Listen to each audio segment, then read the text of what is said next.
అందరికీ నమస్తే అండి. ముందుగా బొత్స సత్యనారాయణ గారు త్వరగా కోలుకోవాలని చెప్పేసని కోరుకుంటున్నాను. ఎందుకంటే ఆయనకి నిన్న రాత్రి బ్రెయిన్ స్ట్రోక్ వచ్చిందని చెప్పేసని వార్తలు వినబడుతూ ఉన్నాయి. ప్రస్తుతానికైతే ఆయన ఆరోగ్యం నిలకడగా ఉందని చెప్పేసని తెలుస్తుంది. సరే ఏదేమైనా రాజకీయాలు పక్కన పెడితే ఆయన త్వరగా కోలుకోవాలి. మునుపట్లాగే రాజకీయాల్లో యాక్టివ్‌గా ఉండాలని చెప్పేసని కోరుకుందాం. అలాగే ఇవాళ ఈ తిరుమల లడ్డు కల్తీ వ్యవహారం గురించి లక్ష్మీ పార్వతి చేత ఒక ప్రెస్ మీట్ పెట్టించారండి. చాలా విచిత్రంగా ఉంటది. లక్ష్మీ పార్వతి మాట్లాడితే, ఒకసారి ఏమని మాట్లాడుతుందో వినిపిస్తా వినండి. మీకెవ్వరికి తెలియని సంగతి నేను ఒకటి చెప్తాను. ఏంటంటే ఈ చంద్రబాబుకి అసలు దైవ భక్తి లేదు. స్వయంగా అతను చెప్పినటువంటి మాటని మళ్ళొకసారి మీకు గుర్తు చేస్తా ఉన్నాను నేను. ఇతను మొట్టమొదటిసారి ముఖ్యమంత్రి అవగానే 95 లో అసెంబ్లీలో అతను చెప్పిన మాట అనమాట. నన్ను అందరూ అడుగుతున్నారు ఏ శక్తి మిమ్మల్ని కాపాడుతున్నది ఇదంటే ఏమీ లేదు, నా శక్తే నేను నిలబడి నేను కష్టపడి పైకి వస్తా ఉన్నాను. అందువల్ల నా కష్టంతోనే నేను ఏదైనా సాధించుకోగలుగుతున్నాను తప్ప ఏ దేవుడి మీద నాకు నమ్మకం లేదని చాలా స్పష్టంగా చెప్పాడు ఈ వ్యక్తి. అంటే ఎంత పరమ నాస్తికుడో మీరు అర్థం చేసుకోండి. ఇట్లాంటి వ్యక్తి ఈ రోజు హిందూ మతాన్ని పాడు చేయటం కోసమే ఈ రోజు ఇష్టం వచ్చినట్టుగా మతాన్ని మరి వాడుతా ఉన్నాడు. మనం ఒక్క మాట చెప్పుకున్నాం. సిగ్గు సెరవు లాంటిది ఏదైనా ఉందా లక్ష్మీ పార్వతి? ఎప్పుడన్నారు చంద్రబాబు నాయుడు గారు ఏది నీ దగ్గర ఏమైనా వీడియోలు ఏమైనా ఉంటే అన్నట్టు చూపించు. అంటే చంద్రబాబు నాయుడు గారు ఆయన అన్నారంట, నా శక్తి మేరకు అంటే నా కష్టార్జిత ఇదంతా కూడా నేను ఎదిగానని చెప్పేసి ఆయన మాట్లాడితే ఇక్కడికి వచ్చి చంద్రబాబు నాయుడు గారు నాస్తికుడు, ఆయనకి అసలు భక్తే లేదని చెప్పేసి మాట్లాడతావా? కడుపుకు అన్నం తింటున్నావా గడి తింటున్నావు నువ్వు? మరీ ఇంత అమ్ముడు పోయిన బతుకొద్దు లక్ష్మీ పార్వతి. మాట్లాడు, ఇంకా మాట్లాడు. వేరే ఏ మతంలోనైనా సరే, సిక్కు మతం గాని లేకపోతే క్రిస్టియన్ మతం గాని ఇస్లామీ గాని ఏ మతంలో తీసుకున్నా సరే ఈ విధంగా వాళ్ళ దేవుళ్ళ మీద అదే విధంగా వాళ్ళ ప్రసాదాల మీద ఇంత దుష్ప్రచారం చేసి అదంతా కూడా అబద్ధమని తేలిపోయినటువంటి వ్యక్తిని ఎవరైనా వదిలిపెడతారా? అబద్ధం అని చెప్పేసి ఎక్కడ తేలిపోయింది? నువ్వు నీ పిచ్చి మాటలు కాకపోతే అబద్ధం అని చెప్పి తేలిపోయిందా? ఇంక నువ్వు ఒక దాని తగలడ్డా మా దరిద్రానికి. ఇంక నువ్వే చెప్పాలి నీతులు వచ్చి. నువ్వు నీతులు చెప్తే మేము వినాలి అంతేనా? సిగ్గుమాలు బతుకు నువ్వు. చట్టాల ప్రకారంగా అంటే వాళ్ళ మత చట్టాల ప్రకారంగా వాళ్ళ నిబంధనల ప్రకారంగా ఆ వ్యక్తిని బహిష్కరిస్తారు. ఒకవేళ ముఖ్యమంత్రి స్థాయిలో ఉన్న వ్యక్తి గనక ముఖ్యమంత్రి పదవిని లాగేసేయకపోవచ్చు, కానీ వాళ్ళ మతం నుంచి వాళ్ళని అతన్ని బహిష్కరించేసి ఇతను పూర్తిగా వెలేస్తున్నాము అని చెప్పి వాళ్ళు అనౌన్స్ చేసేవాళ్ళు. దురదృష్టం కొద్ది ఏంటంటే ఈ హిందూ మతానికి ఏ విధమైన కట్టుబాట్లు లేవు, ఏ విధమైనటువంటి నియమాలు లేవు. ఎవడు ఏ విధంగానైనా మాట్లాడవచ్చు, ఎట్లయినా తిట్టొచ్చు, దేవుళ్ళని తిట్టొచ్చు. వాళ్ళకి చెప్పుల్లో కూడా బొమ్మలేసి చెప్పులు తయారు చేసి కంపెనీలు అమ్ముకోవచ్చు. అప్పుడు కూడా వీళ్ళకి సిగ్గు రాదు అంతే. ఆ మాత్రం సిగ్గు ఉంటే జగన్మోహన్ రెడ్డి ఓటేసి ఎందుకు గెలుపుతారో? నిజంగా నువ్వు చెప్పింది కరెక్టే. హిందువులకి ఆ మాత్రం సిగ్గు సెరవు లాంటివి ఉంటే, నేను మాట్లాడిన మాటలు కాదు, లక్ష్మీ పార్వతి మాట్లాడే మాటలు, ఒక అన్య మతస్థుడైన జగన్మోహన్ రెడ్డికి ఓటేసి మన రాష్ట్రానికి ముఖ్యమంత్రిని ఎందుకు చేసుకుంటాం మేము? నిజమే, నువ్వు చెప్పింది కూడా కరెక్టే. హిందువుల మనోభావాలు కించపరిచింది ఎవరో అందరికీ తెలిసిందే. స్వామివారి పైన తిరుమల తిరుపతి వెళ్ళినప్పుడు వెంకటేశ్వర స్వామి పైన నాకు నమ్మకం ఉందని చెప్పేసి డిక్లరేషన్ మీద సంతకం పెట్టడానికి జగన్మోహన్ రెడ్డి నానా యాగి చేశాడు. నమ్మకం లేదు. డిక్లరేషన్ మీద సంతకం ఎందుకు పెట్టలేదంటే కొడాల నాని చేత నీ అమ్మ మొగుడు కట్టించాడా, ఆడమ్మ మొగుడు కట్టించాడు అని చెప్పేసి మాట్లాడిపించారు కదా. ఒకనొక సందర్భంలో జగన్మోహన్ రెడ్డి ప్రెస్ మీట్ పెట్టి నన్ను ఏ మతం అని అడుగుతున్నారు, నా మతం మానవత్వం రాసుకోండి డిక్లరేషన్లో అన్నాడు. ఇక్కడ హిందూ మతం మీద నమ్మకం లేనిది ఎవరికి? జగన్మోహన్ రెడ్డికి. మమ్మల్ని కించపరిచేది ఎవరు? జగన్మోహన్ రెడ్డి. స్వామివారికి పట్టు వస్త్రాలు సతీ సమేతంగా సమర్పించాలి కదా. వెంకటేశ్వర స్వామికి పట్టు వస్త్రాలు హిందూ సాంప్రదాయాల ప్రకారం, మన ఆచారాల ప్రకారం పట్టు వస్త్రాలు దంపతులు ఇద్దరు సతీ సమేతంగా సమర్పించాలి. ఏ రోజున చేసాడా? ఏకగ్గాల్లో చేసేసాడు ఒక్కడొక్కడ. ఇక్కడ హిందువుల్ని ఎవరు కించపరిచారు? హిందూ ఆచారాలని, హిందూ సాంప్రదాయాల్ని ఎవరు కించపరిచారు? జగన్మోహన్ రెడ్డి కించపరిచాడు. నిజంగా నువ్వు చెప్పింది కరెక్టే. మాకు నిజంగా సిగ్గుచారం లేదు. మా హిందువులకి నువ్వు చెప్పిన మాట ప్రకారం సిగ్గుచారం ఉంటే జగన్మోహన్ రెడ్డి పార్టీకి ఇంకా కొంతమంది హిందువులు ఇంకా ఎందుకు మంది తెస్తారో మాట్లాడకూడదేమో. కానీ ఇలా మాట్లాడడం కూడా తప్పే అవుతుంది, మత విద్వేషాలు రెచ్చగొట్టినట్టు అవుతుంది. కానీ డైరెక్ట్గా వైఎస్ఆర్సీపీ పార్టీ అధికార ప్రతినిధి ప్రెస్ మీట్ పెట్టి మమ్మల్ని ఉద్దేశించి హిందువులకి సిగ్గు శరం లేదని మాట్లాడుతుంటే ఇంకేమని మాట్లాడాలి? ఆవిడ కోణంలోనే మాట్లాడాలి, ఆవిడ మాట్లాడినట్టే మాట్లాడాలి, ఆవిడ విధానంలో మాట్లాడితేనే జనాలకి కాస్త క్లారిటీ వచ్చింది. చాలా సింపుల్గా ఒక క్వశ్చన్కి ఆన్సర్ చేయండి. ఏ పండుగ వచ్చినా సరే, మా పండగలో, మా హిందువుల పండగలో, శ్రీరామనవమి కావచ్చు, కృష్ణాష్టమి కావచ్చు, ఇతర పండుగలు ఏవైనా సరే, ఏ పండుగ వచ్చినా సరే జగన్మోహన్ రెడ్డి ముఖ్యమంత్రి హోదాలో గుడికి వెళ్ళాడా? లేదు కదా. ఎందుకు వెళ్ళలేదండి? ఇవాళ క్రిస్మస్ వస్తే కుటుంబ సమేతంగా చర్చికి వెళ్ళిపోతున్నారు కదా. మరి అలాంటిది మా పండుగలకి ఎందుకు వెళ్ళరండి? అంటే రాష్ట్రానికి ముఖ్యమంత్రి కాబట్టి అడుగుతున్నాం, లేదంటే వ్యక్తిగతంగా అడగాల్సిన అవసరం మాకు లేదు. మీరు చెప్పుకుంటున్నారు కదా జగన్మోహన్ రెడ్డి అన్ని మతాలను సమానంగా చూస్తాడు, జగన్మోహన్ రెడ్డి అంటే ఓట్ల కోసం కాదు, నిజమైన భక్తుడు, హిందూ ధర్మాన్ని, హిందూ దేవాలయాన్ని జగన్మోహన్ రెడ్డి కాపాడేశాడు, తీర్చిదిద్దేశాడు, ఇరగదీసేశాడు. ఇన్ని మాటలు చెప్పుకొచ్చే మీరు కనీసం కుటుంబ సమేతంగా మా దేవాలయాలకు ఎందుకు వెళ్ళరు? దానికి మాత్రం సమాధానం చెప్పరు. ఇక్కడ ఈవిని తీసుకొచ్చి ఈ పనికి మాట్లాడి చెప్పిస్తారు. ఇంకా మాట్లాడు. ఇట్లాంటి పనికి మాలిన వాళ్ళంతా కూడా హిందూ మత ద్వేషులు. వీళ్ళ కులం లేదు, కులం ఉంది, మతం లేదు, కులం ఉంది. ఆ కులాన్ని కాపాడుకోవడానికి ఇంకెన్నో అబద్ధాలు ఇతను ఆడుతూనే ఉంటాడు. అంటే ఒక ప్రజాస్వామ్య పరిరక్షకుడైనటువంటి ఒక వ్యక్తి నీచమైన పరిపాలన సాగిస్తూ తన ప్రత్యర్థిని, తన కొడుకు వయసు ఉన్నటువంటి జగన్మోహన్ రెడ్డి గారిని గెలవలేక అడ్డదారిలో ఏ విధంగా గెలిచాడో మన ప్రభాకర్ గారు చాలా స్పష్టంగా చెప్పారు. దాదాపు ఈ రాష్ట్రంలో 54 లక్షల ఓట్లు ఎంతో తేడా వచ్చింది, 12% ఓటింగ్ తేడా. మరి ఇంత శాతం ఓటింగ్ తో అడ్డదారిలో గెలిచినటువంటి వ్యక్తి అడ్డదారిలోనే అధికారానికి వచ్చాడు. ఈ అడ్డదారిలో రావటం అనేది అతనికి ఈ రోజు కొత్త ఏం కాదు కదా. సరే, మీరు చెప్పిన లాజిక్ బాగానే ఉంది. చంద్రబాబు నాయుడు గారు అడ్డదారిలో ముఖ్యమంత్రి అయ్యారని చెప్పేసి మీరు ఆరోపిస్తున్నారు, అదే అలవాటు అని చెప్పేసి మీరు మాట్లాడుతున్నారు. మరి ఆ లెక్కలు లెక్కేసుకుంటే 2019లో చంద్రబాబు నాయుడు గారు ఎందుకు ఓడిపోతారండి? జగన్మోహన్ రెడ్డి ముఖ్యమంత్రి ఎందుకు అవుతాడు? ఆ అవకాశం ఎందుకు ఇస్తారో సరదాకా? 2004లో ఎందుకు ఓడిపోతారో, 2009లో ఎందుకు ఓడిపోతారో, ఎందుకు చేస్తారు అన్నీ? జరిగే ఆస్కారం లేదు కదా. ఒకవేళ చంద్రబాబు నాయుడు గారు మీరు అన్నట్టుగా ఈవీఎంలనో ఇంకొకటనో ఆ విధంగానే గెలిచి ఉంటే కనుక 2019లో జగన్మోహన్ రెడ్డి ముఖ్యమంత్రి ఎందుకు అవుతాడండి? అయ్యే ఆస్కారం లేదు కదా. ఎందుకు ఈ లాజిక్ లేకుండా మాట్లాడతారు? ఆ రోజు కూడా మీరు ఈవీఎంలు మేనేజ్ చేసే గెలిచారా? 2019లో మీకు 151 వచ్చినాయి కదా. ఆ రోజున మీరు ఈవీఎంలో ఇలా చేశారా? ఈవీఎంల ద్వారాగానే స్కామ్ చేసాం, మ్యానిపులేట్ చేసాం, ఇంకోటి చేసాం, ఈవీఎంల ద్వారాగా మీరు గెలిచారా? ఒకవేళ ఆ రోజు మీరు ఈవీఎంల ద్వారా గెలిచారని చెప్పేసి ఒప్పుకోండి మీరు చెప్పిన లాజిక్ ప్రకారం. ఎందుకు ఈ దిక్కుమాల లాజిక్ అని మాట్లాడుతున్నా.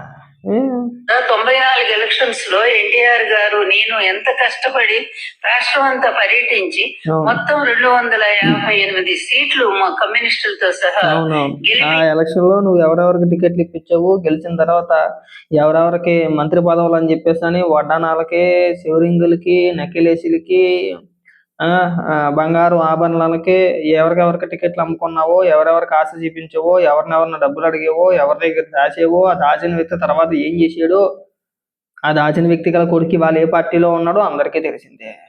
కథలుగా చెప్తారు. ఆ నాటికి మాకు 94కి మా సరిగా ఊహ తెలియదు. 94, 99 వరకు ఎవరికి ఊహే తెలియదు. కానీ ఆనాటి పరిస్థితుల గురించి మేము మాట్లాడాం, కానీ చెప్తున్నా కథలుగా ఇవాళకి చెప్తాను. నేను వాటి గురించి మరి ప్రత్యేకంగా ప్రస్తావించాను. ఇక్కడ మన చరిత్ర అందరికీ తెలిసిందే. నువ్వు మళ్ళీ 94, 99 వరకు వెళ్ళిపో అవసరం లేదు. 19 నుంచి మాట్లాడితే గొప్పే. పోనీ 14 నుంచి మాట్లాడినా కానీ ఒక 100 అన్నమాట. ఎప్పుడో మేము పుట్టక ముందు, తర్వాత మేము పుట్టినప్పుడు 1999, 1988, 1947, 1950 ఎవరికి కావాలండి?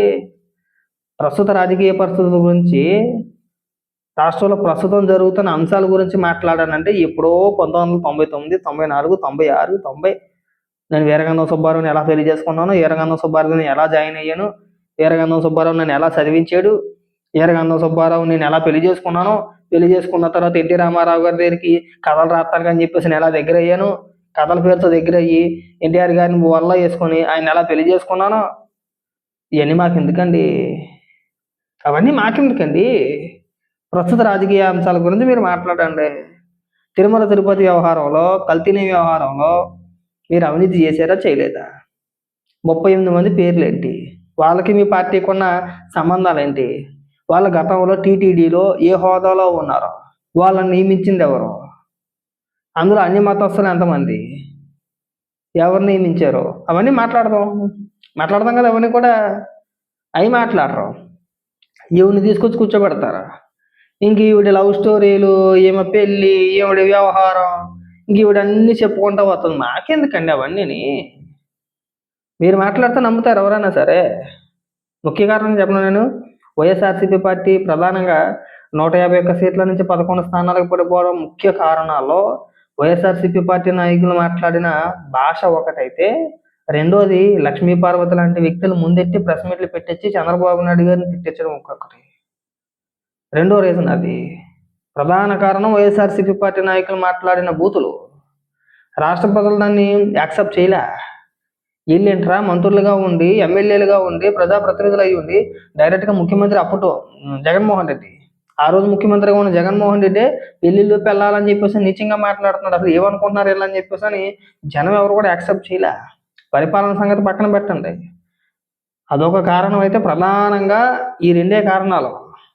పరిపాలన తర్వాత, మీరు చేసిన దిక్కుమాలిపాలన తర్వాత ఎవరైనా పిల్లలతో కూర్చొని కుటుంబ సమేతంగా కూర్చొని అసెంబ్లీ సమావేశాలు చూడాలంటే భయపడిపోయేవారు. ఈ పిచ్చి నా కొడుకులు ఏ సందర్భంలో ఏం మాట్లాడతారో ఏమో, ఎవడే బూతులు మాట్లాడతారో, ఇంట్లో ఆడవాళ్ళు ఉన్నారు, పిల్లలు ఉన్నారని చెప్పేసి భయపడిపోయేవారు. టీవీలు కూడా చూసేవాళ్ళు కాదు మీ హయాంలో. ఇక్కడ నువ్వు వచ్చి నీతి కోరలు చెప్తున్నావు మాకు. మాట్లాడు. 8 నెలలు తిరగకుండానే అడ్డదారులు నన్ను బూచిగా చూపించాడు. రోజు వాళ్ళు పచ్చ మీడియాలో ప్రచారం చేయించాడు. మరి ఇష్టం వచ్చినట్టుగా అబద్ధాలు రాయించాడు. చివరికి ఎన్టీఆర్ క్యారెక్టర్ అసాసినేట్ చేయించాడు. ఇక నన్నైతే చెప్పేదే లేదు, ఇప్పటికీ చేస్తానే ఉన్నారు. ఇంత దారుణమైన వంచిన, పిల్లనిచ్చిన మామ అనే గౌరవం లేదు, ఒక తండ్రి లాంటి వాడనే భావన లేదు, పెద్ద వయసు అనేటువంటి గౌరవం లేదు. ఇట్లాంటి ఒక వ్యక్తి, ఇటువంటి పనికి మాలిన బుద్ధులు ఉన్నటువంటి వాడు, ఇటువంటి నీచమైన స్వభావం ఉన్నటువంటి వాడు, ఇతను చెప్పమాగా నీచమైన స్వభావం, తర్వాత బుద్ధుల గురించి, వ్యక్తిత్వాల గురించి నువ్వు మాట్లాడకూడదు.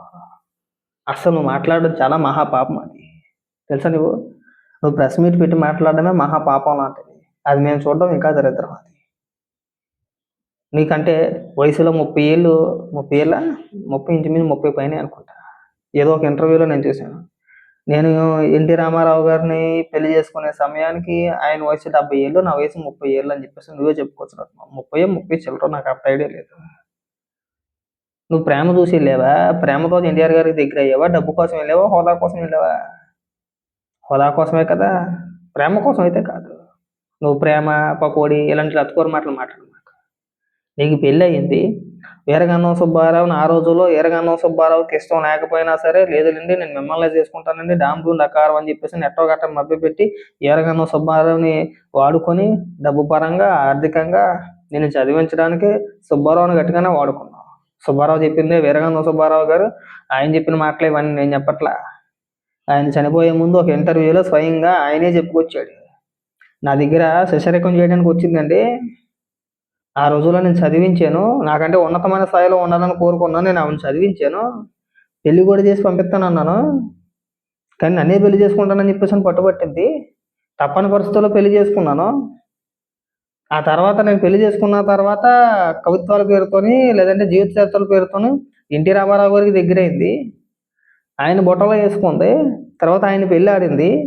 ఆవిడకి పదవి వ్యామోహం ఒకటి, డబ్బు వ్యామోహం ఒకటి విపరీతంగా ఉన్నాయని చెప్పేసి ఎవరు చెప్పారు? మీ మొదటి భర్త వీరగన్నం సుబ్బారావు గారు చెప్పారు.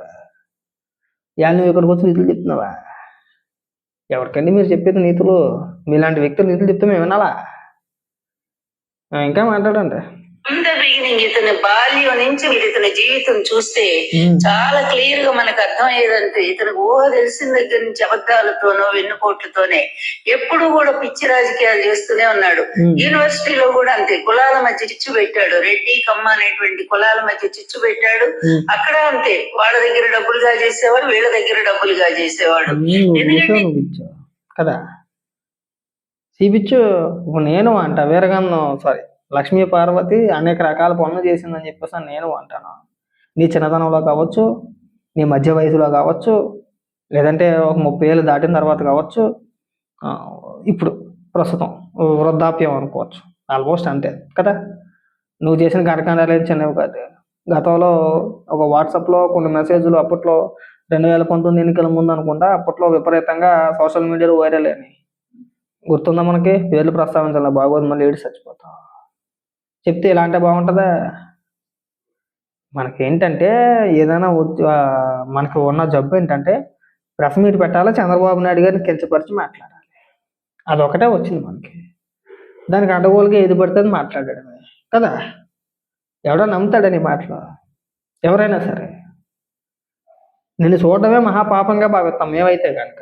నువ్వు చెప్పే మాటలు అంటామా మేము? లక్ష్మీ పార్వతి చాలా పేద కుటుంబంలో 2 ఎకరాలు పుట్టినటువంటి వాడు ఏమి ఇంట్లో పైసలు ఇచ్చేటువంటి వాడు కాదు ఇతనికి.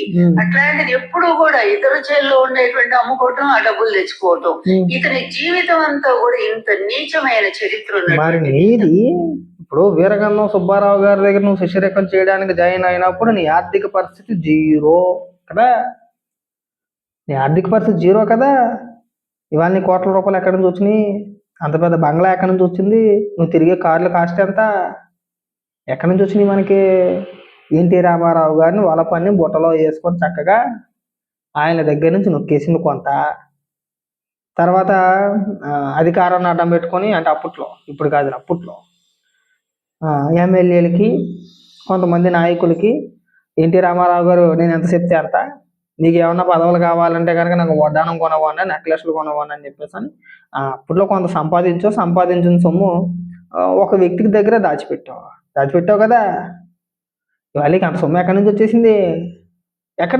అంటే ఒక సాధారణ కుటుంబంలో పుట్టిన నువ్వు ఇవాళ కోట్ల రూపాయలు ఎలా గడించేసేవండి? ఏ వ్యాపారాలు చేస్తున్నావు నువ్వు? ఎన్టీ రామారావు గారు చనిపోయి దాదాపు చాలా కాలం అయింది, ఇంచుమించుగా 3 దశాబ్దాలు అయిపోతుంది ఆల్మోస్ట్ కదా. మరి నీకు ఎక్కడి నుంచి వచ్చినంత ఆస్తి? కూర్చొని తిన్నా తరగని ఆస్తి నీకు ఎక్కడి నుంచి వచ్చింది? మహానుభావుడు ఎన్టీ రామారావు గారు ఇచ్చారు కదా. నువ్వు కాజేసిన ఆస్తే కదా.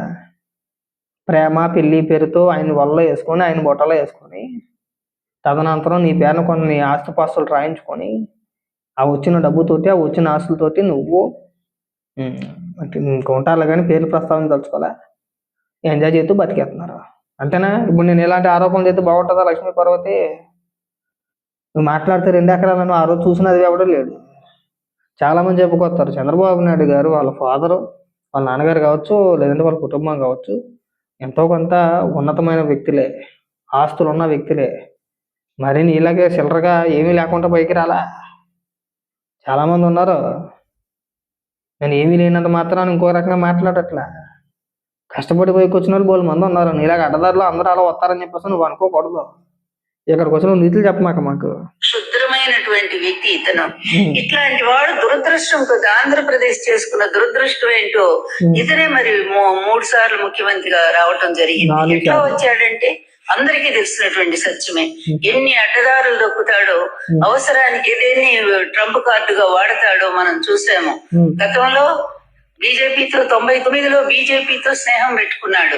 అప్పటి వరకు కూడా అతనికి మతాలను పనికిరావని చెప్పి స్టేట్మెంట్లు ఇచ్చేవాడు. మత రాజకీయాలు వద్దు, మనకు అందరూ సమానం అని చెప్పేవాడు. అది పోయింది. తర్వాత 99లో వాజ్పేయి గారి పేరు చూసి అతను ఆయనతో పెట్టుకున్నాడు. తర్వాత మోడీ గారిని తిట్టాడు. మోడీ గారు గోత్రా విషయంలో మోడీ గారిని తీసేయాలని చెప్పి వాళ్ళ పెద్దలకు కూడా పాపం ఉత్తరాల మీద ఉత్తరాలు రాస్తే వాళ్ళు ఒప్పుకోలేదు. తర్వాత ఓడిపోయిన తర్వాత మళ్ళీ ఎలక్షన్స్ 2004లో ఓడిపోయిన తర్వాత మళ్ళీ వెంటనే మార్చేశాడు. అది హిందూ మతం అనేది తీసి పడేశాడు. అంతకుముందు బీజేపీ అలాగే హిందూ మతం, ఆ దేవుళ్ళు, హంగామా అంతా. అది అయిపోయిన తర్వాత వెంటనే మళ్ళా ఒక క్షమాపణ చెప్పేశాడు బహిరంగంగా. ఎవరికి? ముస్లింస్ కి బహిరంగ క్షమాపణ చెప్పాడు. నేను తప్పు చేశాను, చాలా పొరపాటు, హిందుత్వవాదం ఉన్నటువంటి బీజేపీ పార్టీతో పెట్టుకొని చాలా తప్పు చేశాను, అందువల్ల ఇక నుంచి నన్ను క్షమించండి, నేను ఇంకెన్నడూ మతం జోలికి పోను, ఆ మతం జోలికి పోను, వాళ్ళ జోలికి పోను, మీరే నాకు కావాలి అని చెప్పి మళ్ళీ అక్కడ ఒక అబద్ధం. మళ్ళీ ముస్లింస్ నమ్మించడానికి ఎలక్షన్ లో అయినా ఓడిపోయాడు. అట్టదిడ్డంగా ఓడిపోయాడు రాజశేఖర రెడ్డి గారి టైంలో. ఇతని జీవితంలో ఇతని ఎయిమ్ ఒకే ఒక్కటి ఉంటుంది, ఎప్పుడు కూడా తను అధికారంలోకి రావడానికి ఎంత నీచానికైనా దిగజారిపోతాడు. ఇంకా నీలాగా మొగుడిని వదిలేదు సార్ అనకూడదు కానీ చెప్తున్నా ఉదాహరణకి. అర్థమైందా? నువ్వు క్యారెక్టర్ల గురించి నువ్వు మాట్లాడమాట. నువ్వు ఎంత తక్కువ మాట్లాడితే అంత మంచిది. అనవసరమైన ప్రస్తావన వద్దు లక్ష్మీ పార్వతి. నీకంత సినిమా లేదు. నీ గురించి మాట్లాడుకోవడమే మహాపాపం. మేము మహాపాపం కింద భావిస్తాం. అలాంటిది నువ్వు వచ్చాక నీతులు చెప్తున్నావు. అప్పుడు అలా జరిగింది, ఇప్పుడు ఇలా జరిగింది. ఆ రోజులు పోయినాయి. ఆహా, ఆ కాలం పోయింది. మీరు ఇవాళ సోషల్ మీడియా టెక్నాలజీ మారింది. ఇవాళ సోషల్ మీడియా యుగం నడుస్తుంది. ఎవడేది మాట్లాడినా వీడు మాట్లాడేది నిజమా అబద్ధమా అని చెప్పేసి గూగుల్లో అలా కొడితే అలా వస్తుంది. నిమిషాల ప్రకారంగా ఒకటే కాదు, మ్యాక్సిమం ఒక 30 సెకండ్లు. ఎవడి జీవిత చరిత్ర అయినా సరే ఏంటి అని చెప్పి మనం తెలుసుకోవడానికి 30 సెకండ్లు చాలు. టెక్నాలజీ ఏఐలు వచ్చేసినాయి, రకరకాల యాప్లు వచ్చేసినాయి, ఒకదాన్ని మించింది ఒకటి. అలా కొట్టంగానే ఇమీడియట్గా 30 సెకండ్లలో వాడి పుట్టుపూర్వతలు మొత్తం అంతా కూడా తీసుకొచ్చి మన ఫోన్లో, మన చేతిలో, మన కళ్ళ ముందు కనబడిపోతుంది. ఇంకా ఇప్పుడు మా తాతల నాన్నకారు నాటిది, మా తాతల నీతులు తాగారు మా మూతులు వాసన చూడండి అని చెప్పేసి అని సామెతలు ఉంటాయి కదా, ఆ మాదిరిగా నువ్వు ఇక్కడికి వచ్చి పిచ్చి పిచ్చి మాటలన్నీ మాట్లాడుతున్నావు. ఇవాళ జీవో నెంబర్ 746, 747 గురించి మీరు మాట్లాడుతున్నారు కదా. ఆ 2 జీవోలు ఎందుకు వచ్చినాయి అని చెప్పేసి గూగుల్లో కొట్టి చూస్తే ఆ 2 జీవోలకి మూల కారణం జీవో ఎంఎస్ నెంబర్ 338. తీసుకొచ్చింది ఎవరో? ఆనాటి రాజశేఖర రెడ్డి గారి ప్రభుత్వం. అందులో ఏమని రాసుకొచ్చారు? కేవలం తిరుమల పరిధి 27.5 చదరపు కిలోమీటర్లు మాత్రమే. ఆ పరిధిలోకి 2 కొండలే వస్తాయి. మిగిలిన 5 కొండలు కూడా మేము పర్యాటక ప్రాంతాలుగా అభివృద్ధి చేస్తామని చెప్పేసి నా జీవో యొక్క సారాంశం. గూగుల్ అలా కొడితే అలా వస్తుంది. వదిలేస్తే మనం ఏమని మాట్లాడతాం ఇక్కడ? పైగా హిందువులు మీరు ఉద్ధరించే వ్యక్తిరా? మీరు మమ్మల్ని కాపాడేస్తారా? మీరు ఇక్కడికి వచ్చి ఉపన్యాసాలు చెప్పడమా? కల్తీ నెయ్యి గురించి అసెంబ్లీలో చర్చించడం మానేసి మండలిలో ఇదొక విచిత్రమైన విషయం. ఇంకా లక్ష్మీ పార్వతి గురించి మనం ఎంతసేపు మాట్లాడుకున్నా టైం వేస్ట్ అవ్వరాదు. కానీ మీకు వైఎస్ఆర్సీపీ పార్టీ అఫీషియల్ పేజ్లో ఒక ట్వీట్ వేసారు. ఎంత కామెడీ అంటే, ఎంత సిల్లీ అంటే, వీళ్ళు ముందు బాయ్కాట్ అని చెప్పేసి బయటికి వెళ్ళిపోయారు. ఎవరో వైఎస్ఆర్సీపీ పార్టీకి సంబంధించిన ఎమ్మెల్సీలు అందరూ కూడా బయటికి వెళ్ళిపోయారు, బాయ్కాట్ చేశారనమాట. ఈ లడ్డు వ్యవహారం గురించి చర్చిద్దామంటే బాయ్కాట్ చేసి బయటికి వెళ్ళిపోయి, తర్వాత ఆ విరామ సమయంలో లోపలికి వచ్చి దొంగచాటును లోపలికి వచ్చి ఇక్కడ వీళ్ళు చేసే ఓవర్ యాక్షన్.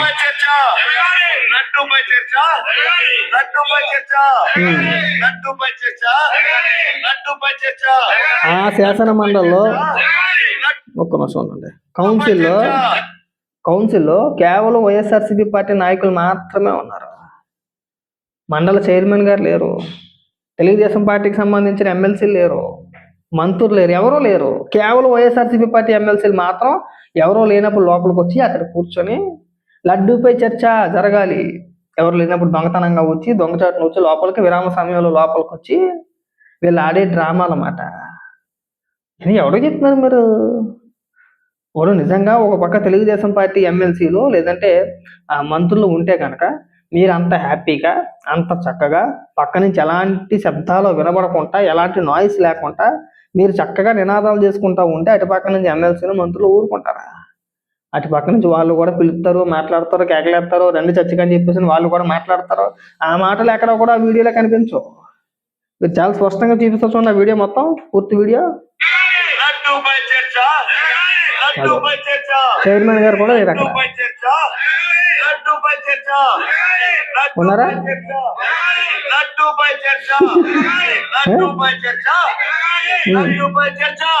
దొంగ యాసాలు ఇవన్నీ కూడా, వీళ్ళ యాసాలన్నీ కూడా పక్క దొంగ యాసాలు అన్నమాట. ఏమంటే ఇప్పుడు అసెంబ్లీలో మాట్లాడే అవకాశం ఉన్నప్పుడు అసెంబ్లీకి వెళ్ళడం మానేసి కనీసం మండలంలో అన్నా మాట్లాడతారనుకుంటే మండలంలో క్వశ్చన్ అడిగి పారిపోయి విరామ సమయంలో బ్రేక్ ఇచ్చిన తర్వాత ఎవరో లేని సమయంలో దొంగచాటుగా లోపలికి వచ్చి వీళ్ళు నినాదాలు చేసుకుంటే లడ్డూ పైన చర్చ జరగాలని చెప్పేసి అని మాట్లాడుతున్నారంటే మిమ్మల్ని ఏ జోడించి కొట్టాలి? తినే సిగ్గు సెరవు లేని బతుకులు అంటారు. లడ్డూ వ్యవహారంలో మీరు దొరికేశారు. ఏదో చిన్న చిన్న పోస్టులు చూశాను, బస్ సత్యనారాయణ సంబంధించి బ్రెయిన్ స్ట్రోక్ అది ఇది అని చెప్పేసి అని ఇదో లడ్డు వ్యవహారంలో తీవ్రంగా పోటీ పడుతున్నారు. సో దయచేసి అలాంటి పోస్టులు ఎవరు వేయద్దండి. ఆయనకి ఇప్పటి నుంచి కాదు, గతంలో కూడా అనారోగ్య సమస్యలు ఉన్నాయి. ఒకసారి కూడా ఇంతకు ముందు కూడా లైట్గా ఇలాంటిదే, ఆల్మోస్ట్ ఇలాంటిదే బ్రెయిన్ స్ట్రోక్ లాంటిదే ఒకటి వచ్చింది. సో ఆయన ఆరోగ్య పరిస్థితిని ఎవరు కూడా రాజకీయాలుగా వాడొద్దండి. మనమంతా కూడా ఆయన త్వరగా కోలుకోవాలి, మునుపట్లాగే రాజకీయాల్లో యాక్టివ్గా ఉండాలని చెప్పేసి అని కోరుకుందాం. దీన్ని రాజకీయం చేయొద్దు. అదొక్కటి నా చిన్న రిక్వెస్ట్. ఇకపోతే వైఎస్ఆర్సీపీ పార్టీ నాయకులకు చెప్పొచ్చేది ఏంటంటే, మీరు ఎలాగా దొంగ డ్రామాలు, దొంగ నిరసనలు, దొంగ నినాదాలు, ఎవరో లేని టైంలో కౌన్సిల్లో కూర్చొని, మండలిలో కూర్చొని, మన ఫోన్ ఒకటి పట్టుకొని మీరు వీడియోలు రికార్డ్ చేసుకుంటూ ఈ డ్రామాలు ఆడమాకండి. దొరికేస్తారు జనాలకి దొరికేస్తారు. మీ మీద ఉన్న కాస్తో కోస్తో ఉన్న నమ్మకం కూడా పోయిద్ది మాట. ఎవడో నమ్ముతాడా? మీరు అంత ఓపెన్గా అంత సైలెంట్గా ఉందంటే నవ్వుతుంది. నాకు అదే డౌట్ వచ్చింది. ఇదేంటి ఇంత సైలెంట్గా ఉంది? కనీసం అటుపక్క నుంచి రియాక్షన్ ఉంటుంది కదా. ఈ నినాదాలు చేస్తే అయిపోదు కదా. ఆ కుర్చీలో చైర్మన్ గారు ఉంటారో, చైర్మన్ గారు ఎక్కడ కనబడట్లేదు. అలాగని చెప్పేసి పక్క నుంచి తెలుగుదేశం పార్టీకి సంబంధించిన ఎమ్మెల్సీలు, మంత్రులు కూడా అంత ఎవరు కూడా సైలెంట్గా ఉన్నారు అంటే తీరా చూస్తే ఆ వీడియోలో వాళ్ళెవరూ లేరు. వాళ్ళెవరో కూడా మండలంలో లేరు, కౌన్సిల్లో లేరు. ఎవరో లేని టైంలో వీళ్ళు వెళ్ళి లోపలికి వెళ్ళి నినాదాలు చేసుకుంటూ అదొక షో. దాన్ని వైఎస్ఆర్సీపీ పార్టీ అఫీషియల్ పేజీలో ఏమని వేశారు? చిత్రం చూడండి.